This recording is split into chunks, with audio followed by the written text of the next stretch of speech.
So I saw this film in a D-Box motion chair, like cinema screen, and you know what? Incredible experience. I'm not here to promote D-Box, but it's worth trying out.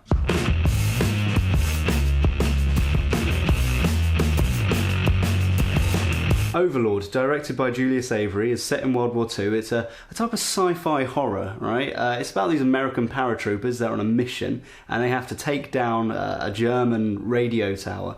And you think it sounds simple enough, but oh no, there's something sinister going on. And really, that's all I'm going to say, because I don't want to spoil too much. I know you can see a bit more information in the trailer, but yeah, I'll leave it there for the description. But what I can say, though, is that I was pleasantly surprised with it. I thought it was just going to be a big budget B-movie under the same production company as the people that do Star Wars and Cloverfield, but no, it actually became one of my favourite films of the year, and if I'm being honest, I'm finding it quite hard to think of things to criticise, so I'm just going to go ahead and say the things I loved. It was written by these two fellas. One of them did the screenplay for Captain Phillips, the other one did the screenplay for The Revenant. The script was gritty, dark, intense, fluid, actually. Yeah, I'd use the word fluid, and the speech was also tightly constructed. I've been watching that new series of Sabrina recently. Some of the conversations in that are so fake. They seem like they're written for a melodramatic play, especially the character Harvey. But yeah, totally opposite for Overlord. Although they're both dealing with dark fictional material, in Overlord, if someone was to see something mind-blowing or if someone got hurt, they would literally act accordingly as if a real person was seeing that. Even if there were cheesy lines, which there weren't many, bear in mind, but the ones that were there, they seemed appropriately placed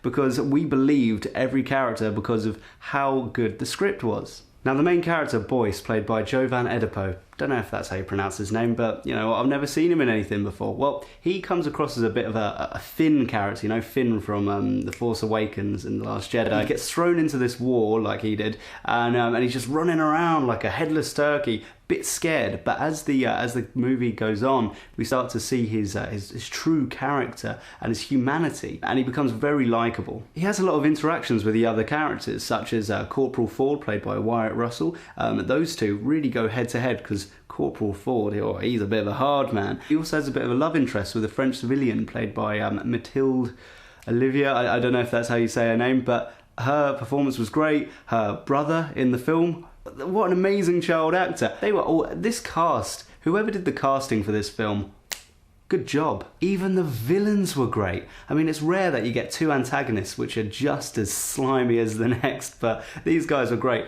And interestingly enough, they were played by the guys that do Euron, Greyjoy and Grey Worm in Game of Thrones, if you've ever seen that. Now, for brevity, I'm going to list out quickly a few of the other things that I thought were impeccable in this film. Like the music. What a great score. It just felt so grand. Whoever did the props and the set design, everything was gruesome, grotesque. You could work out everything geographically just from the way that they planned everything. It was wicked. And of course, the directing. Can't go without saying that. You could tell that Avery was having a lot of fun while making this film. There were two very memorable continuous tracking shots, which I loved. And yes, this is a horror, but don't expect too many jump scares because I think the director was going down a bit of a less is more approach. Yeah, there are a few, but they're only to progress the story. They're not cheaply done. I mean, the dude's doing the Flash Gordon remake next year, so if he uses the same class as he did with this, he's got it in the bag. Don't you worry about it. It's going to be a great film. Now, I could praise Overlord all day, but I won't, because I think you should go and see it for yourself. I didn't realise that the guy from The Sopranos was going to be in it, John Magaro, so that was a great surprise for me. Anyway, I'll give it a 9.5 Magaros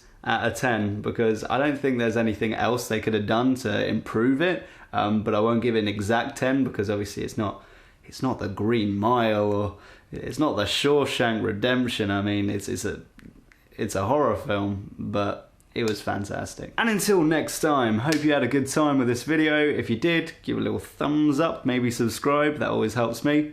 Don't know how, because I'm doing this non-profit. But yeah, if you want to watch a little video of me walking Wales, there's one in a little description box. And if you want to watch my other movie reviews,